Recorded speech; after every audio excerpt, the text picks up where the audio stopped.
Hello, I'm BMillzebub. Welcome back to my channel if you've been here before, or welcome if you're brand new. Today, I have sort of flipped on its head my usual apostate interviews. Um, I have someone who started. You know what? Actually, I'm just gonna I'm gonna let my guest explain exactly what I mean. So, without any further ado, everyone say hello again to David Dault. How you doing, Hi, David? I'm doing well, BMillzebub. Thanks again for having me on. And just to bring your viewers up to speed, I am currently a Roman Catholic. That's how I identify. I started out for the first 18 or 19 years of my life as an atheist. I had a series of what I would consider to be sort of religious conversions in my early to mid 20s. I went to seminary in my late 20s. I pastored a Presbyterian church for a number of years. Also, I was a member of the Religious Society of Friends. In my mid 30s, I became Roman Catholic, and I've been Roman Catholic for the last 16 or 17 years. So that's just a quick background. I'm kind of the reverse of your normal guest. I didn't go from religious faith to atheism, but rather I went from atheism to religious faith. Well, I mean, the show is called Apostate Interviews, so it works. I mean, in kind of a weird way, it works, but also not, because atheism isn't a religion that you can really be an apostate from. Um, but all the same. So, uh, oh, did you mention where people can find you? Oh, I'm so sorry. So I teach in the Institute of Pastoral Studies at Loyola University, Chicago. I'm an assistant professor of Christian spirituality there, and we train master's students for various types of ministry and paraministry. I also host a weekly radio show and podcast called Things Not Seen, and people can find that at thingsnotseenradio.com. I co-host with a Franciscan priest and the editor of National Catholic Reporter a podcast called The Francis Effect, and people can find that at francisfxpod.com. And I help out a bunch of other religious organizations with their media and podcasting. So you can go to my website, daviddault.com, to find an entire list of the people that I work with and the projects that I work on.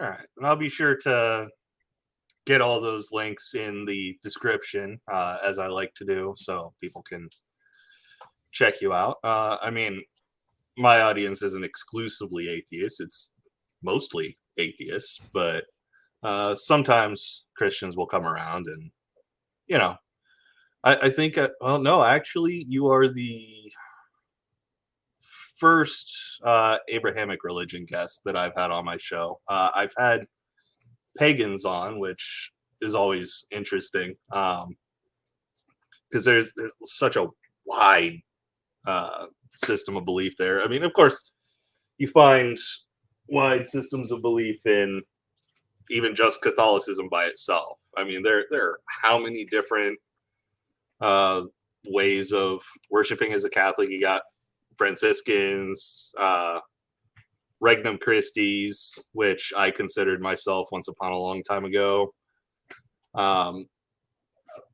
I think I already said Franciscans. Yeah, but you're raising a good point that there's if I don't have the number exactly right, but I believe there's something like 23 distinct churches within the Roman Catholic Church. So not just the Roman Rite Catholics, but also Eastern Rite Catholics like the Melkites and others, and then and some Anglican communities have come into the Roman Catholic Church. So just the distinct churches, there's a great variety.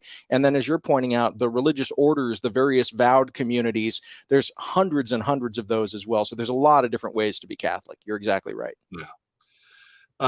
So okay, I love you, but you have to go. It loves being in my way, loves it. But I kind of want to go back in time. Maybe ancient history, but you know what? I make that joke about myself all the time too. But when you were younger, you mentioned were you raised in an atheist household, or? Yeah, that's correct. So in the relationship between my mother and father, and they divorced when I was about 8 or 9 years old. So it was mainly my mother after that, but she was really the strong presence in the household. I came to find later that my father did have a religious identity, but he never talked about it when I was growing up in the house with the two of them. And so my mother was a very staunch atheist. She was sort of born in the 40s, became a teenager in the 60s, got exposed to Ayn Rand and objectivism, and really kind of took a very militant kind of that kind of stance. And so that became the kind of framework through which she saw everything.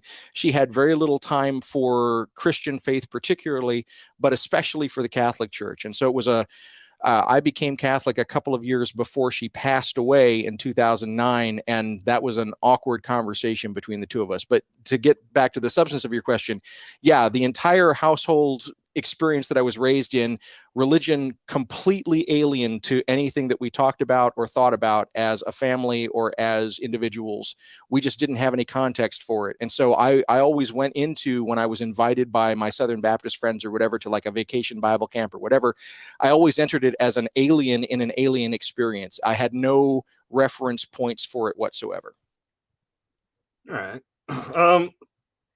Since the atheistic upbringing isn't really something I got, did you catch any flack from believers growing up? Like attempts at converting you to whatever religious belief? Got plenty of that, I'm guessing. Oh, absolutely. So, and I got it actually from both sides. So let me explain what I mean.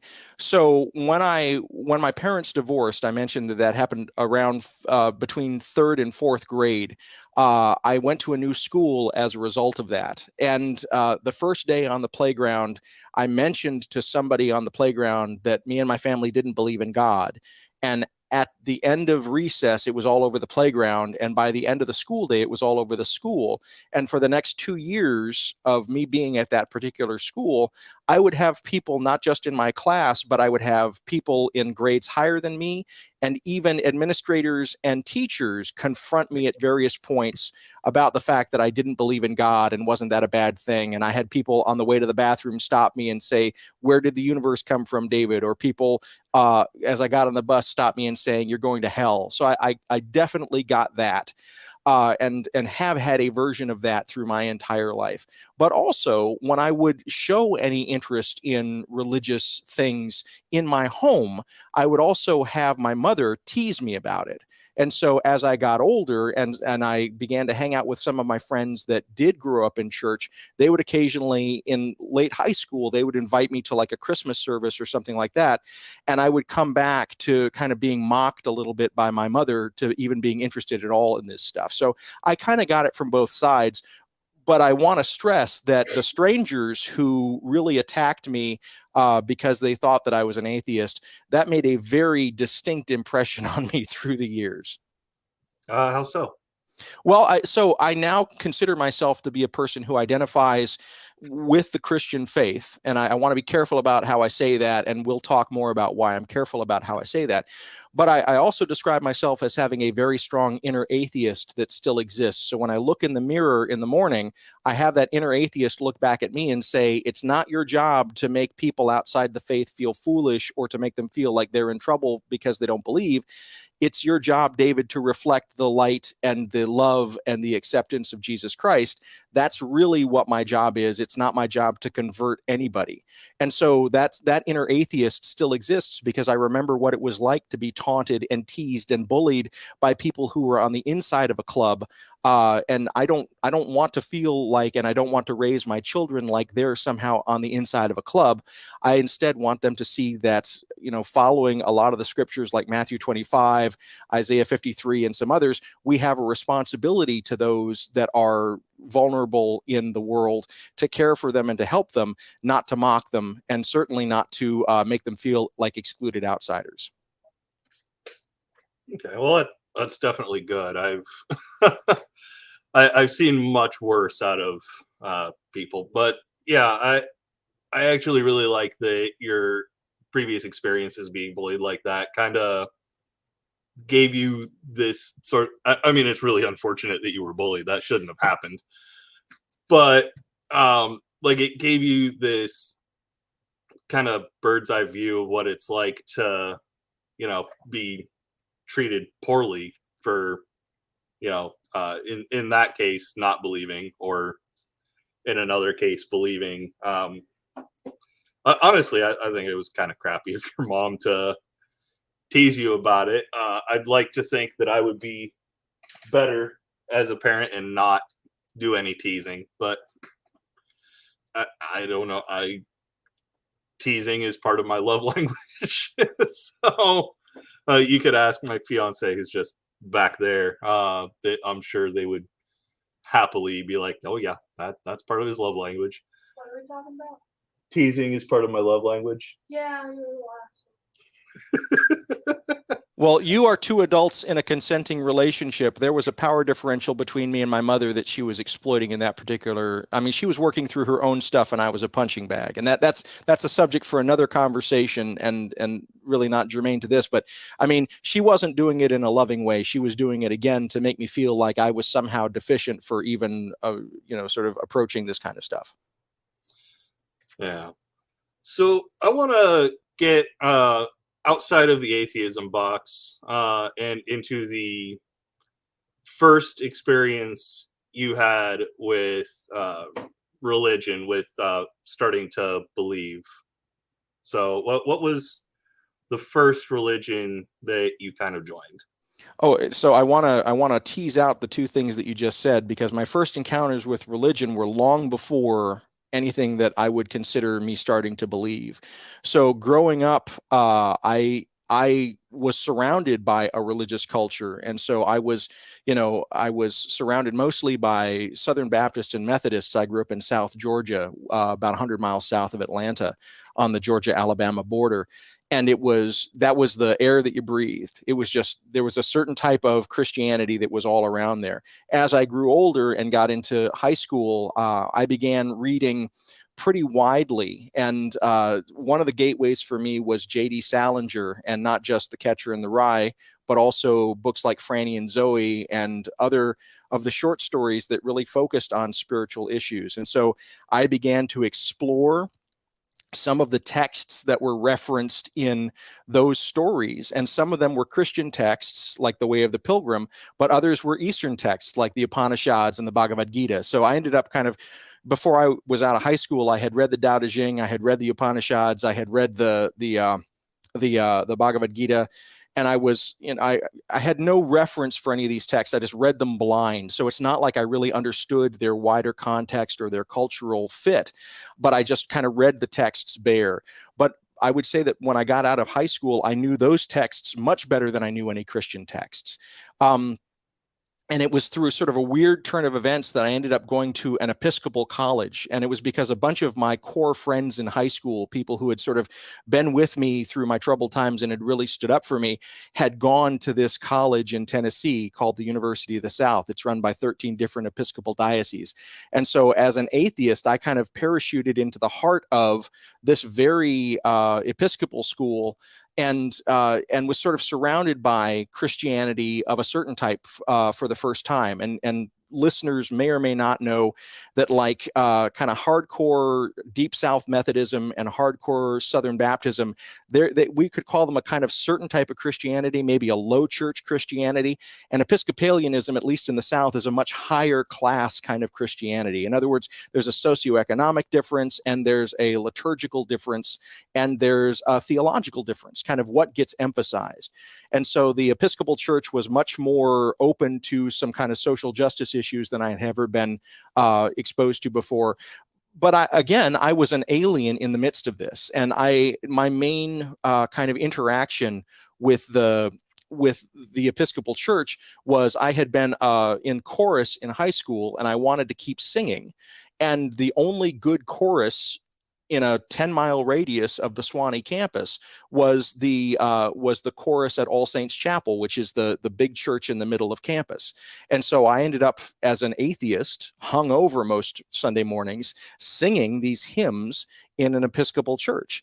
And so that's a piece of the story, is that I really kind of began to learn the narratives of Christianity, not through anybody really preaching at me or anybody witnessing to me, but rather singing them in this context in the choir. And I began to kind of build some pieces, but again, this was just exposure. This was not in any way a kind of initial religious experience towards Christianity. I was still very much an atheist and a non-believer in this context the first couple of years of college. All right. Let's see. Yeah, Mark Caesar got you talking about boxes. Sure. Let's talk about boxes. I don't know what that means, but I'm happy to go down that rabbit hole if you like. For context, I keep having to move the cat, and Mark said that I need a box for the cat to play in. There you go. So he thought that was kind of funny. But yeah, take it easy, Mark. Thanks for stopping by.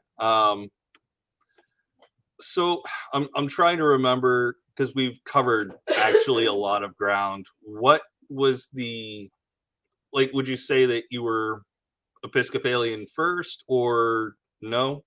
No, I've never formally affiliated with the Episcopal Church. So I was in an Episcopal context, and I was singing these Christian hymns that exposed me to the narrative, but I still had a pretty walled up sense of how the universe worked. It was my second year of college that I became exposed to the Quakers through a book of essays that I picked up at random from the bookstore. And there was an essay in that book called "Sit Down and Shut Up," a book of essays called by Milton Mayer. And it described Milton Mayer's first experience with the Quakers. And they mentioned, the Quakers have historically been about equality. They've treated men and women equally. They were very early abolitionists, and they've always worked for social justice. And they have a kind of what's called a set of testimonies that involve pacifism and truth-telling and simplicity and all that. And I said out loud at the bookstore one day, if there were still Quakers anywhere, I would probably enjoy being a Quaker. I didn't say I'd enjoy being a Christian, but I said I'd enjoy being a Quaker. The bookstore manager heard me, and he said, actually, there's a small Quaker meeting that meets here on campus. And he put me in touch with the people that ran that particular Quaker worship meeting. And so I began going to the Quaker worship meeting. And again, didn't really go deep into any of the theology, didn't go deep into any of the other stuff, but really fell in love with the kind of social justice witness of the Quakers. And that was kind of the bait on the hook that began to pull me more towards religious faith. Because I began showing up as an atheist, practicing with these Quakers. And if you know about historical Quakerism as it's developed in the 20th century, you know that there's actually not a problem with that. A lot of people that go to Quaker meetings would not consider themselves to be theists or Abrahamic. They'd consider themselves to be universalists or something closer to secular humanists. And so no one was telling me that I was in the wrong place, but it was a way of me beginning to have a kind of regular worship experience. And that became another kind of piece of the puzzle. But this happened in an Episcopal context, but I've never been Episcopalian, nor would I identify myself as Episcopalian. I have some deep differences with their theology and their practice I've always been a kind of fellow traveler with them, but I've never joined them, even though I have been educated by them. All right. Purple actually brings something interesting up, and I want to read what she said. I have a degree of respect for Quakers. I've seen that they actually do things to help the community around them and not only members of their own church. That kind of brings me to something that I wanted to bring up, and it's something that got hammered pretty well into me while I was still Catholic. It comes from James 2, 14 through 26. I won't read the whole thing, but the first part is, what good is it, dear brothers and sisters, if you say you have faith but don't show it by your actions? What can that kind of faith save anyone? So more or less, faith without works is dead. And that's, from what I understand, something that bothers some Protestants, but Catholics kind of jump into that. They're like, no, absolutely should have works with your faith, because, you know, otherwise, what's the point? You know, you're just trying to make yourself feel better at that point if you don't do works. Well, I want to thank Purple Rhymes with Orange for their comments and just say I completely agree. Like, there's still a very soft part of my heart for the Religious Society of Friends, and that was really what attracted me to the Quakers to begin with, was that sense that they had an obligation to those, regardless of whether or not they were considered by their community to be an enemy or an outsider. And I still think that is a really wonderful touchstone for anyone who wants to practice Christianity. But I'll also say that my friends who are part of the Sikh or Sikh religion, they also have been great models for me in how to be a better Christian, because they also practice this with things like feeding everybody, and I've heard a story that the reason why they wear the men wear turbans in the Sikh religion is because they wanted a visible marker that anyone knew that if they were in danger, they could run to this person and be protected. Like, those are wonderful touchstones for a Christian to think about too. But unfortunately, most Christians, particularly American Christians, don't think about themselves that way. They tend to think in a more libertarian fashion, the kind of I've got mine, fuck you kind of approach. But that's not something that's ever been compelling to me. But you bring up James chapter 2, and I also am very deeply moved by that. I believe in an active faith, and I'm not really worried about my own salvation. I am worried about the protection of the vulnerable, and I'm worried about care for those that society has defined as unworthy or unacceptable. And I find that resonates a lot with the James passage. When I was raising kids in St. Paul, they maintained a playground I often took my little ones to. So I'm so glad, Purple Rhymes with Orange, that you got care from the Friends. And it doesn't surprise me, but I'm just grateful that you're able to sort of name that, because even if you don't agree with anything that they believe in, you found kindness from what their actions showed you. And I think that's the most important thing. yeah. And I tend to like to pass kindness on. So I kind of want to talk about I'm so sorry you're feeling bad. I'm feeling much better compared to yesterday. Yesterday I spent all day in bed, sweating profusely. But yeah, so I kind of want to talk about what led you into Catholicism, because, you know, I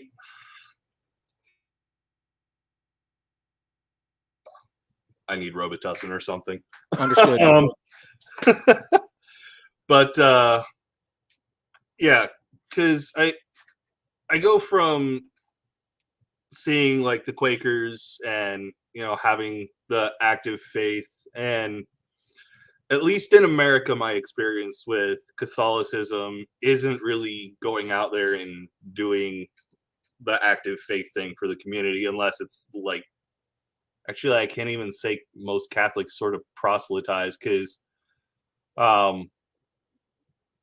actually pretty much everyone that I knew in the church, even my teachers in the youth group I was in, were like, oh no, Matthew 25, don't go out and make a fool of yourself, you know. Don't be that guy that goes out and just spouts off at the mouth, you know. Actually do something to help if you're going to do anything, you know. Kind of they will know if I can English. You know, the whole they will know we are Christian by our love, that sort of thing. Was very much that with the youth group rather than proselytizing, because, you know, the whole, you know, they've received their reward, all of that. So I'm kind of curious how you go from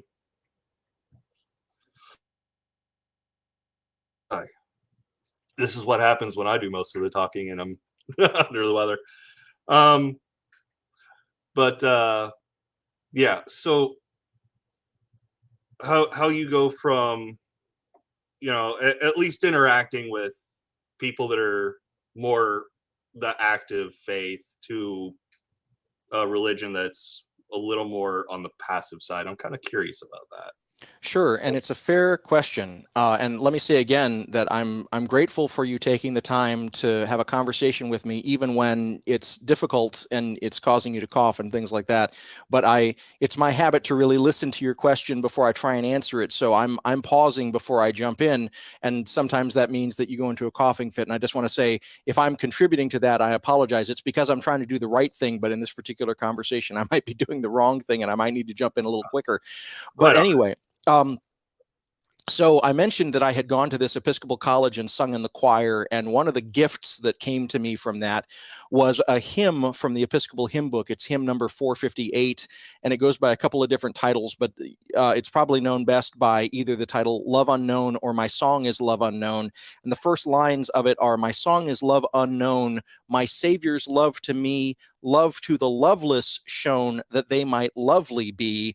Oh, who am I that for my sake my Lord should take frail flesh and die?" And it goes on to talk about healing the sick and welcoming the strangers. And it really kind of gives an overview of the kind of message of who Jesus Christ was, in terms of, not any kind of king, but a person who was really able to kind of be there for others. And those words really made an impact on me, even when I was an atheist. I was like, I feel like the loveless.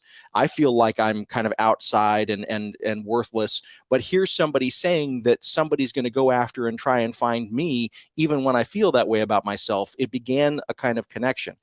And so even though I was an atheist, and even though I was kind of worshiping with the Quakers more as a humanist than I was as a believer, I still had that kind of nugget inside, kind of saying, but there's something about this Jesus guy. And I want to be careful about how I say the next couple of sentences, because from that point, over the next few years, I had a series of what I will call mystical experiences. And I don't think that they are in any way for anyone but me. I don't think that they are in any way meant to convince anyone but me. But something about the Quakers that they emphasize very much is that when you have an urging of the Spirit, or when something kind of prods you from seemingly beyond you, you take that to the community and you start to work with the community to figure out what it means and whether or not you're being called to do things. And so over the process of a number of years after I left college and went into my mid-20s, like I said, I had a couple of these experiences, which I don't think are for anybody but me. I think that they're only things that I would notice, because if I were to tell you, if I were to give you the details of them, you might say to yourself, well, that doesn't sound like a mystical experience. But in my context, given who I was at the time, and given the way that my thoughts were arranged, these were sort of bright flares that caught my attention. And so I began bringing these to my community of the Quakers. And over time, they kind of, with me, helped me to discern that I was deepening in something. And what I eventually kind of figured out, with the help of the community, was that I was being deepened in a relationship with Jesus Christ, not with religion generally, but specifically with Jesus Christ. And as a result of that actually ended up pulling me away from my particular Quaker community, because again, in the Deep South in Atlanta, the community was mainly made up of religious refugees who had fled from really hardcore Jesus language. And so as I became more in love with Jesus, some members of the community became more uncomfortable with how I was relating to that community. And there was no bullying, no animosity about it, but it was a part of the community's discernment with me that I was being led in a new direction. And so that led me, first of all, to working with the Presbyterians. And I ended up going to a Presbyterian seminary as a result of that discernment process. And along the way, I began identifying as a Christian. Because again, this particular narrative was really grabbing me, and was really, Jesus had a hold on me in the way that the Upanishads and the Bhagavad Gita did not. And there's maybe sociological reasons for that. There's maybe theological or doctrinal reasons for that. But regardless, it was the language that spoke to me and really grabbed me.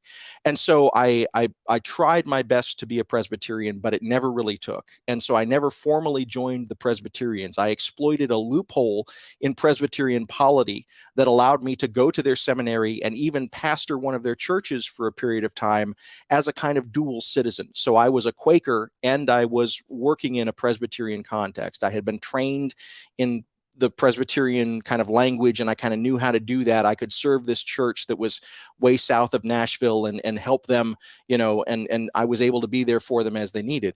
But over time, as I really continued to try and listen to where I felt like Jesus was calling me, it was clear that I wasn't being called to be a Protestant anymore. And so then the question was, would I become Orthodox or would I become Catholic? And after, again, a period of discernment and really kind of deep prayer and listening, it became clear that the way that I was going to be closest to Jesus and the way that I was going to be able to kind of best follow Jesus was to be a Roman Catholic. And again, I'm skipping. This is the 50,000 foot view that we could do 2 hours on any one of these stones on the path along the way. And I don't want to bore your listeners, but I do want to say it was a very thoughtful process, but it was a thoughtful process that was peppered by some lightning flashes that, again, I think were only meant for me. And I want to say something in particular. I think that sometimes my fellow religionists will take those kind of personal lightning flashes and try and use that as a leverage to make policy. So I had this mystical experience, and therefore I have access to the truth, and you all now have to listen to how I think about things. I want to do exactly the opposite. I want to make my lightning flashes very, very humble. You know, they were meant for me. They were intended for me to kind of learn something, and they helped with my discernment. But I don't believe that they're in any way apologetic for anybody else. And I want to stress, I don't have an apologetic bone in my body. I'm not trying to convince anybody that my path is the right path. I'm not trying to point anybody even to Jesus. I'm trying instead to live as best as I can for and with the poor.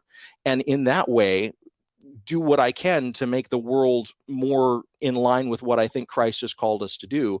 But oftentimes that puts me as much at odds with the members of my own church as it does with outsiders to my church. And that's the beginning of an answer. But if you want to go deeper in any of those points, I'm happy to go deeper. Oh, I finally did the responsible thing and grabbed some water. But yeah, no, I mean, it's definitely interesting path that you took. I mean, damn. But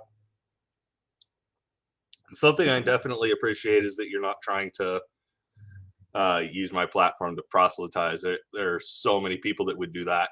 Not my bag, man. Which is why I'm plenty careful about the atheists that I bring on, because I've been burned before. I've been used as a stepping stone to further their own thing. Which, I mean, that's sort of the point of this, is to help others kind of get up to, you know, where they're able to have a channel that stands on its own 2 feet. But, you know, they just sort of used me and moved on. I'm sorry to hear that. You know, so I've become a lot more selective about even the atheists that I bring on. But like when you're talking about theists, whew, boy, am I selective. Well, I'm grateful. I mean, and I'm very much enjoying the conversation. So I thank you again for the opportunity. Yeah, I'm like, when I first messaged you, I expected, you know, the usual Christian runaround where, like, I don't know if you've ever heard of S.J. Thomason, but genuinely not a good person. Like, I'm sorry, I've not heard of them. She's one of those people that's like, oh no, you should absolutely spank your kids. You know, but yeah, I expected the kind of typical runaround that I get from Christians. Oh, you're going to hell, blah, blah, blah. I don't want to talk to you. You know, and then you started honestly interacting with me, and I'm like, okay, maybe this dude's actually different. And here we are. This is the second conversation we've had on my channel. Yeah. And I'm always up for a good conversation. You'd be surprised how oftentimes things derail with my co-religionists. Like I try and get into a serious conversation with them, and I'll inevitably, like I disappoint everybody. So I will inevitably hit something that a person who is a hardcore Catholic or a hardcore Protestant, it'll be a tripwire for them, and then suddenly the conversation goes off the rails. So I'm just grateful for the chance to have a decent conversation. Thank you for that. Oh yeah. I appreciate you being honest with me, because I mean, even in my own community, it can be difficult. Then again, atheists, it's like herding cats. It's borderline impossible. But so getting back to the conversation of you converting to Catholicism, I'm assuming that you've been baptized as a Catholic, that confirmation, that whole 9 yards. I'm assuming you've done that. So strangely enough, even though my mother was an atheist, family pressure when I was an infant led to me being baptized in the Congregational Church in Muskegon, Michigan, where her family was. So her family was Christian or nominally Christian. And so for social reasons, I was baptized in a Protestant church. But as you probably know, the Catholics consider that to be a valid baptism because it followed the right kind of formulaic pieces. And I had the documentation, so I didn't have to be baptized to become Catholic. And then I did go through a confirmation class in Catholicism Now, post-Vatican II, that largely goes under the moniker RCIA, or the Catechesis and Initiation for Adults. But I was also in graduate school for theological studies at the time in a university, and so it was a slightly more high-powered RCIA than maybe some people went through. So I had access not only to the priest that was catechizing us, but also a couple of professors that were Catholic who were very influential on me. And so I had a chance whenever I had questions to kind of go and get some pretty elaborate answers. And so the process, again, was a well-informed process. I knew what I was getting into, and to the best of my knowledge, I knew why I was getting into it. But I don't want it to sound like it was a purely intellectual thing. It also is a love. Like I have a deep love for the Catholic Church, and I have a deep love for Christianity that it's hard for me to explain because it is in some ways an abusive relationship to me. And I recognize that. But also I find that Jesus is greater than the bigots. And I find that when I'm really truly feeling kind of the movement of the Spirit in a community, that's deeper for me than any violence that's been done to me. And I recognize that other people are going to place that flag in a different spot, and I completely respect that. This is just where I'm at right now on my journey. Well, I mean, it helps to be an adult that actually, contemplates things. But I actually really kind of appreciate the different steps that it took you to get you to where you are. Because, I mean, so many people are born into a religion. They're like, okay, I was born into it. It feels right. It must be right. So I stay. But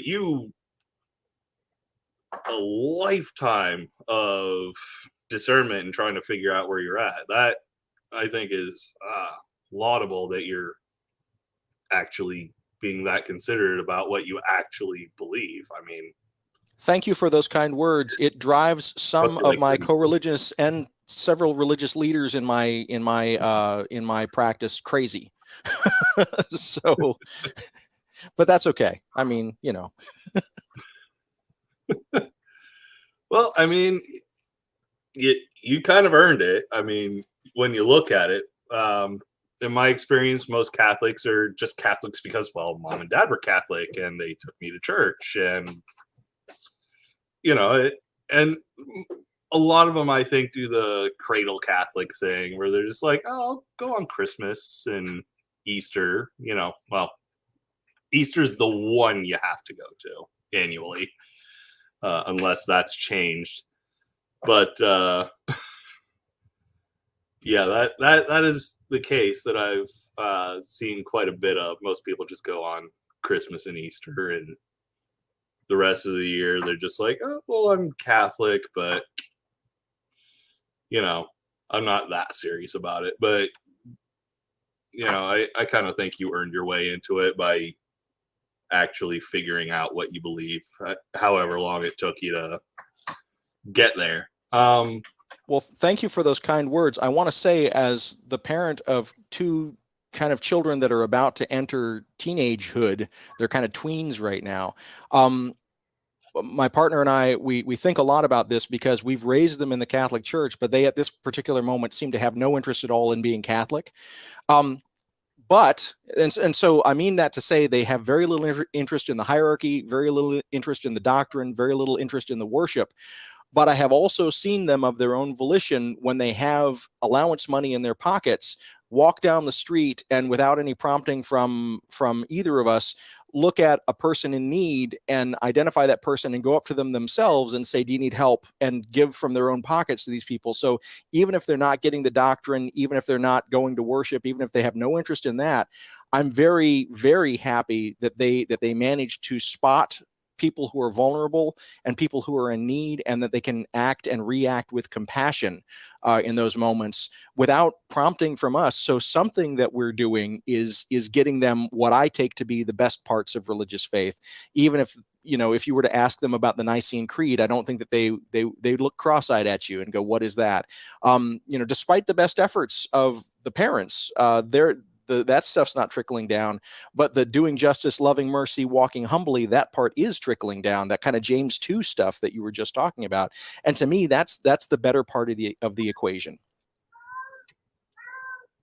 And Purple says you have taught them the values without the doctrine. Yeah. And again, it would drive the religious leaders in my particular faith crazy to hear that. But yes, I think that that's right. Yeah. Well, I mean, some of the worst religious people are the ones that have the doctrine and not as much the values, and these are the people that act like they're good people because they go to church, And if I remember something from your own story, BMillzebub, that's kind of the ethic that you came out of. Is that a fair way of putting it? Doctrine without the value.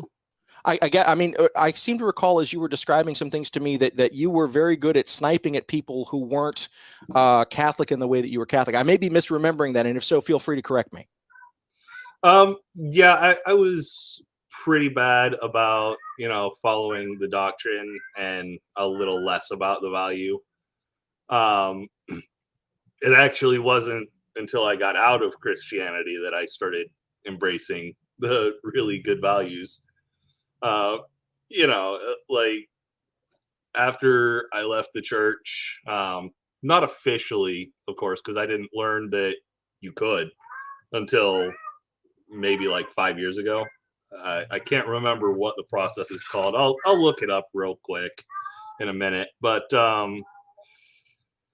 yeah, so there were a few times that I didn't have much money, but I saw a homeless person. So I was like, hey, here's a couple of bucks. Go get yourself a hot coffee from McDonald's or something, just little things that, I could do to help that I probably would never have done as a Catholic. Which it breaks my heart to hear you say that, but also I'm nodding because I'm like, yep, I get it. Yeah. But no, definitely the best people in the church are the ones that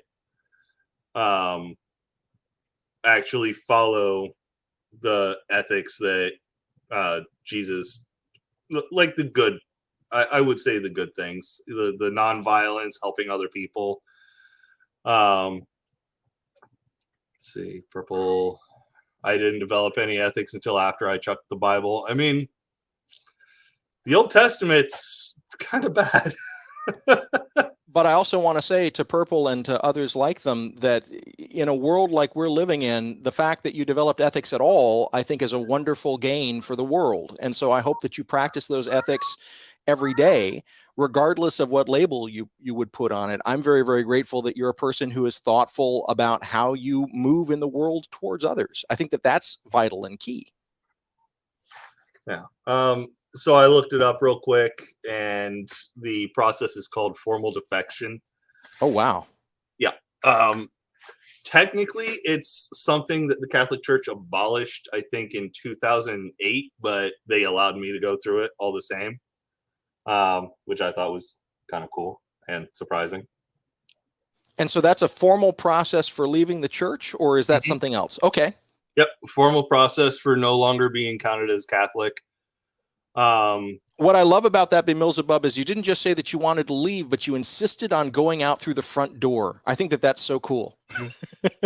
Yeah, well, I mean, at first I sort of did, leaving by the back door because I didn't know the front door was an option. But yeah, like I had some people comment on the video, like, it just sounds like you're giving the church more power over you than you should. And it's like, well, no, I'm taking power away from the church because they can't use my name to perform any of their actions. They lost what minuscule amount of weight that I had behind them. And they know it because there's now an official record. I love that. Yeah, and it's marked on my baptism certificate that I am no longer a member of the church. So when the Catholic Church goes to count its numbers, they don't get to count me anymore. And I'd like to think that this is something that other people have kind of done because of me, but I honestly have no idea. I have no way of knowing. Well, and if I can say, like, this is not the same, but it is of a similar species to what you're saying. So when I finally, after 15 or so years of being with the Religious Society of Friends, left the Quakers and went into the Catholic Church, I did that through a formal process with the Quakers. So I was released from my membership in the Religious Society of Friends prior to my making the kind of journey across the Tiber into Roman Catholicism. So there was a similar kind of feeling there that I wanted this community to recognize that I had left, and I had left as a result of some of the discernments that we had done together, and that I also wanted my movement into the new identity to have none of the kind of formal entanglements that I had before with the Quakers. So I laid one identity down and picked another identity up. It's similar to the spirit of what I hear you saying, even though the kind of reasoning behind it may have been different, and the kind of, but I really like that you went through that formal process. It says a lot to me about you as a person getting to know you, that it was important to you to do that, and I like knowing that about you. Yeah. So I'm actually kind of curious because you've mentioned to me before that you're more of a progressive Catholic, yes? I want to be very careful about the labels, and I think the general answer is yes. Like, if you were to kind of put me in the culture wars, I'm on the left, right? I'm one of those kind of Marxist problem makers that that certain bishops are always talking about, or Jordan Peterson is talking about, I guess, cultural Marxist or whatever. I don't think that terms like that are particularly precise or useful. But I recognize that that's a label that has been applied to me and can be applied to me. So I don't consider myself to be a progressive Catholic in that sense, because I don't really know what that term means. But I am a Catholic that if you wanted to define me from within the Catholic Church, I'm a Catholic who's been very influenced by the thinking of Cardinal Bernardin, and that's the kind of unbroken ethic of life, what's sometimes called the seamless garment. So I'm not an abortion-only life Catholic in that sense. I'm a Catholic that thinks a lot more about labor and a lot more about social justice. So I guess Dorothy Day and the Catholic worker would sort of be pieces that help to describe me. I'm on the editorial staff of Commonweal magazine, and one of my best friends is the editor of National Catholic Reporter, and those are both considered to be kind of progressive or lefty Catholic publications. So in all of those ways, the label fits, even though I don't find it to be a useful label. But given all of that boilerplate that I just gave you, let's say for the sake of this conversation, yes, I'm a progressive Catholic, and please ask me more questions. All right. See, it's funny because I have a list of usual questions that I'll ask, but like none of it applies because your religious development is the opposite of my typical guest. But which I think is funny. I mean, like the usual questions I ask: what's your former religion? What got you to start questioning your faith? And it's like, it's kind of the opposite. I mean, there's one that applies, but I'll get to that soon enough. Actually, I could get to that now. Why Okay. not? Why not? What got you into making or participating in the kind of content you do? Because you're part of Catholic radio and podcasts, that sort of thing. What got you into making content? So when I graduated from my last round of graduate school, so I went and did 2 master's degrees and then finally did a PhD, all some kind of adjacent to Christian theology or Christian spirituality or the history of Christian thought, all those kinds of things. I got out and got into my first teaching job, and I did some career counseling when I was just starting out that new job. And one of the exercises that the career counselor asked me to do was to imagine if I couldn't be an academic, because for your viewers, the current job market across the academy is horrible. And so there was no guarantee that I was going to get to keep my job, or that if I ever left my job, I'd be able to get another job. And so this career counselor was saying, well, if you don't get to be an academic, what other choices do you have? And let's do some exercises to help you figure that out. And so one of them was a free writing exercise, like sit down with a piece of paper, don't do any editing beforehand, but just start writing. And the very first sentence that came out as I began to free write was, I've always wanted to be a voice on the radio. And so the career counselor said, okay, well, in addition to, all the things you need to do to continue teaching, why don't you find a way to try and get a foot in the door in radio? And so several months after that, this was in Memphis, Tennessee. I was driving down the road, switching around the dials, and I was on an AM station that happened to say, are you an expert in your field, and have you ever wanted to be a voice on the radio? And do you give us a call our manager, and let's have a talk. So I went, gave a call, had a talk with the manager, and that hatched the idea for this radio show that I've now been doing for 10 years called Things Not Seen. So it started out in Memphis, and now we produce it here in Chicago. But in and around that, I had been a touring singer-songwriter in the 90s down in the Atlanta music scene. So I knew my way around recording studios. And so that was a skill that I already kind of had. I knew how to take sound and put it into a recorded format. And so that allowed me to kind of step into a production role when I did, in fact, convince the station to give me a slot for a show. And I began producing the show myself. I discovered I really loved the tactile parts of taking audio and making it work. And then, as happens in the academy, I did not end up staying at that job. My wife got a job in Chicago, and so we ended up moving to Chicago. And so I left academia for a long time, and I ended up landing a job where I was directing a nonprofit that was a historic religious broadcaster. So it was an organization called the Chicago Sunday Evening Club, and they were the ones who the 700 Club and the PTL Club had borrowed the idea of being a club from, because they had gotten started, early in the 20th century, and they had been, involved in faith-focused broadcasting for 100 years at that point. And so I took over the Sunday Evening Club, and that got me not only continuing my radio show, but now I was also producing television and live events. And so I gained a huge amount of skills. And when that work reached its natural end, I took those skills and became a freelance contractor, offering, expertise and production for other organizations. And so that ended up being how I began working with Commonweal. I've worked with a number of other religious organizations, but also secular organizations as well. I've produced things for. So it's a skill set that I really enjoy. And even though I'm now back in academia, I really, really like the kind of hands-on helping people solve problems. And I really love that every week I get to have in-depth conversations with really smart people. I learn a ton from producing my show, Things Not Seen, and from getting feedback from listeners. It sounds like they learn a ton too. So it's a win-win-win for me to continue doing it. Purple brings something interesting up. That career situation sounds like it would put a lot of pressure on someone to stay in their job, even if they were questioning the beliefs.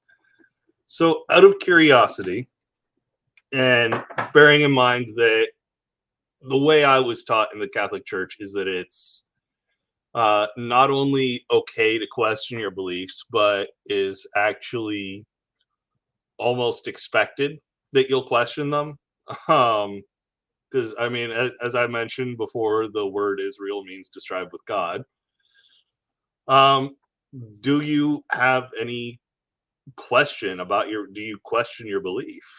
And if you're okay with answering the question, what are those questions that you have? Yeah, I think it's a fantastic question. Along the way, so let me say, I'm a religious person and I'm also a professionally religious person. And I really appreciate Purple's question because they're really getting to the heart of that dilemma. So I have a personal faith and I also have a public faith. And sometimes there really is, and that got identified in the question, this performative pressure to be a certain way. And I think in the earlier parts of my career, that really weighed on me. I had an advantage because the Religious Society of Friends kind of trains you to be an iconoclast. They're one of the sources of this phrase, speak truth to power. And so when I was in the Episcopal college, there was this was during the first Gulf War back in 1991, and one of the first people being shot down in the Gulf War from the American side was a Sewanee graduate. And so I was singing in the choir, and there was a homily preached by the priest, the Episcopal priest, the Sunday after this person got shot down, saying what a horrible thing it was that this person had gotten shot down and that one of the sons of our school was now no longer with us. I went to the priest afterward and I said, it's also a horrible thing that he was bombing Iraqi civilians.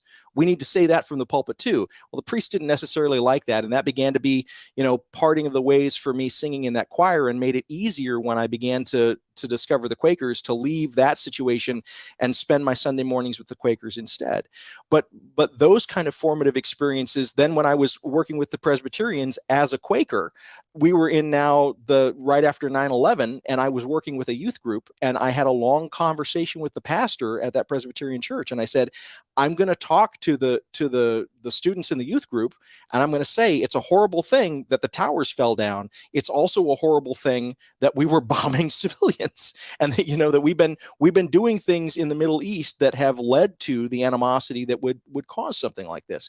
And the pastor, who was himself a war veteran, I credit him. He said, listen, you have to follow your conscience, and I would expect nothing less from you. I trust you and I respect you. That's why you're able to be a minister at our church. So I'm going to trust you in this, that you're going to make the right decision to do this. So I had the pastor's support, even though he didn't agree with me. Well, those kinds of formative experiences really help you then when you're standing up and you're in positions of authority yourself. And so I'm very blessed that I have felt a lot of times the ability to name when I'm having a crisis of faith or when I feel like the institution isn't living up to its values. And at the Institute for Pastoral Studies, I have had many conversations with my fellow faculty and with the administrative staff and the leadership at IPS. One of the things early on when I was first hired at IPS, we started talking about what are some of the goals that we want for our graduates. And I said to the dean, I said, one of my goals is that more of our graduates will be arrested for the right reasons.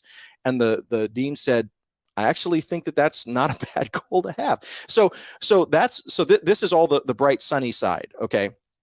Of the answer to your question. The other side is that there have definitely been points throughout my years of being Christian, Catholic, whatever you want to call it, where I have had deep doubts and crises of faith. And the most recent one was right after the beginning of the pandemic, I guess 2019, 2020. I began to think of, I lost touch with the loving God. And I began to meditate for months and months on the concept of the indifferent God. And so God went from being the Jesus who went to the cross to, I thought of God more like Cthulhu, or like the God of the book of Job. And I was like, God doesn't care about us. God can't care about us. We are alien to God, and God is alien to us. We can't cross that chasm. It was a really heartbreaking place for me to be, because I felt like something that had sustained me and had really kept me going for a long time was lost. And again, I take this to be a movement of the Spirit. Part of my professionalization in my current work, it's a Jesuit school. And so because I was not trained in Jesuit circumstances, I was asked to go through some of the things that Jesuits do to help to understand Jesuit spirituality and Jesuit theology better. One of those things is a discipline called the 19th Annotation. Your listeners and viewers may have heard of the Jesuit spiritual exercises. The spiritual exercises usually happen over a 4-week period. You take a month off and you do them. Not everybody can do that. And so the Jesuits came up with a way that you could kind of have a weekly meeting with a spiritual director for about 32 to 35 weeks over about a 9-month period. And then you kind of get the pieces of the spiritual exercises. Well, I started that as I was in the depths of this real crisis of faith. By the end of that time, about 9 months later, I had reconnected with what I would consider to be the loving God, or the God of the cross, versus this kind of indifferent God. But it was a real process, and it involved a lot of tears, and it involved a lot of me needing to be very honest about how angry I was at God. And I still have moments where I'm really pissed off, because, the grass is withering and the flower is fading. The poor are not being cared for. The last are not first. The dastardly are still winning. And so it's really easy to think about God's impotence in the face of overwhelming evidence. I wouldn't say that I'm in a space now of being in spiritual crisis, but I am, as with other experiences, I'm carrying forward that experience of having been on the outs with God, and I no longer take it for granted the way that I maybe once did. So I've had some profound moments of crisis. They haven't driven me from the church, and in fact, they've redoubled that and the way that the church is kind of really trying to be a sounding board for bigotry right now. That makes me want to stay more and more. And the person that I've been thinking about a lot has been Harriet Tubman. So Harriet Tubman, for viewers that are unfamiliar, was an escaped slave who once they got away from slavery, went back on a number of missions and liberated other slaves. And what strikes me about Harriet Tubman is that they didn't try and go in and convince slaveholders that they were wrong. They simply went in and liberated people. And I kind of see my role in the church growing more and more in that direction. It's really not my job to convince the bigots that they're wrong. It's my job to find the people that are being oppressed and to tell them that God wishes them safety and salvation, and to try and find pathways to that. So that's a long way of having been on the outs myself and having had crises of faith myself. That doesn't drive me away. It makes me want to stay even more. I hope that makes sense. It kind of does. I mean, I don't fully understand it, and as someone who left the church, I don't think I ever will. But I mean, the kind of progressive message that I keep hearing from you over and over and over and over again, which is a good thing. Take care of the people who need it the most. And that's something I think it'd be nice if religion would get back into, because as on the whole, I don't see that. I see more and more religions going the MAGA route, and it's like, the whole fuck the poor thing, and but I also want to make sure that your viewers hear something else clearly from me. I'm not putting myself up as some kind of super Catholic. I'm not saying that I'm doing it right and these other people aren't real Catholics. I have to own the fact that there are the people that want to say fuck the poor. I have to own that they're part of my tribe, and I have to do it's on me to get in there and to wrestle with them and to try and both protect, but also to try and minimize the damage that they're doing. But I can't pretend that they don't exist, and I can't pretend that they're not Catholic. Like they're Catholic, like I'm Catholic. They've been baptized, they've been confirmed, and so I don't get to say that they're not part of. I'm part of the problem that I need to fix, I guess, is what I'm trying to say. Okay. You said something to me before. I can't remember if this was our first conversation that the world didn't get to see, or if it was in the conversation with the Catholic live stream that we did. I'm trying to think. Being a Christian isn't a title, it's a goal. I think you said something similar to that. Yeah, and I'll explain that quickly to your viewers, because I think it's an important piece to kind of get at how I think about these things. So I don't, and I said earlier in the conversation that I wanted to be very careful about how I used these kinds of phrasings. So I don't refer to myself as a Christian. I do refer to myself as a Catholic, and that's because I have some material markers that I can point to. Like I have documentation, and this is why I love the fact that you went through that formal process of leaving and you had documentation yourself. I have documentation that I can point to, that if anybody says you're not really Catholic, I can say I've got material documentation that says that I'm Catholic, and until you go through the formal structures to throw me out, I'm still Catholic. So and I really like having that kind of connection that can't just be metaphysically tossed aside. But I don't use the term Christian. I don't refer to myself as a Christian. I say instead that if you want to know whether or not I am a Christian, you need to ask the poor and the vulnerable, and especially my enemies, whether or not they felt like they were loved in my presence, whether or not they felt like they were cared for and treated with dignity in my presence.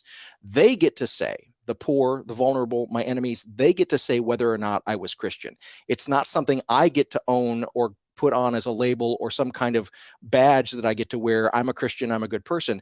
It is always incumbent upon me to act towards others so that their dignity is being surfaced, and and that they are being treated with decency and respect and with care, and if they're in danger, that they're being protected. Those are the markers.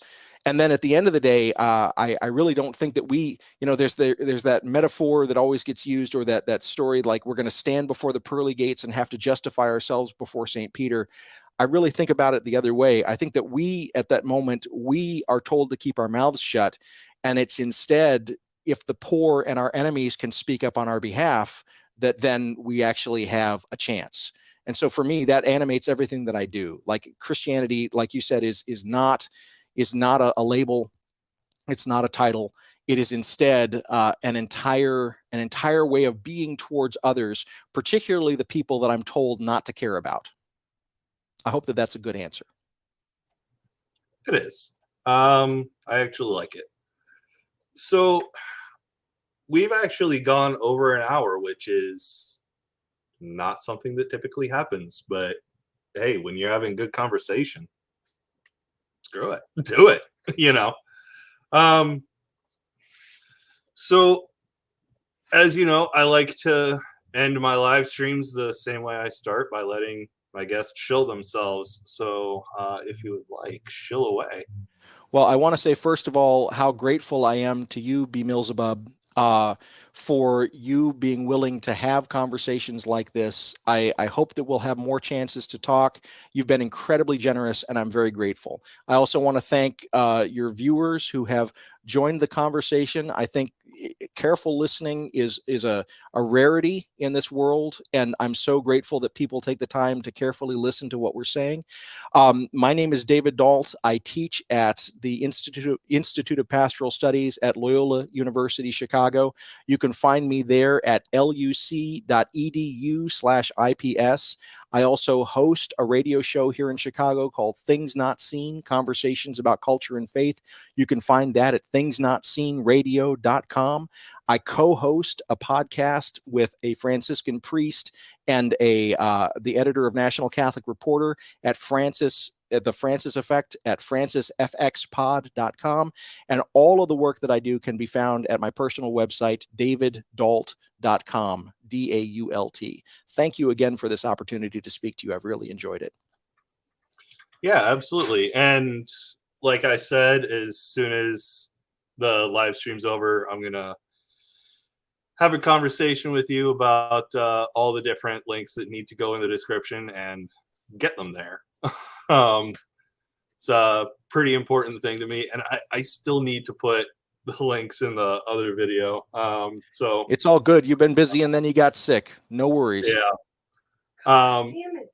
But just in case you are curious, I do have the template for that Conversations with a Catholic. So if you come up with any ideas for a conversation, pitch it to me and I'll be like, okay. Thank you. You know, if it's something that I think my viewers would be interested in, yeah, give it a shot. Well, thank you again. This has been fun. Yep. So everybody go ahead and check out David's links in the description as soon as I get them up, which shouldn't be too long. I'm not the fastest at getting it done, but hey, I'm gonna work on it. Before we go, Purple has one more thing to say. I have the documentation because I was baptized when I was like 3 months old.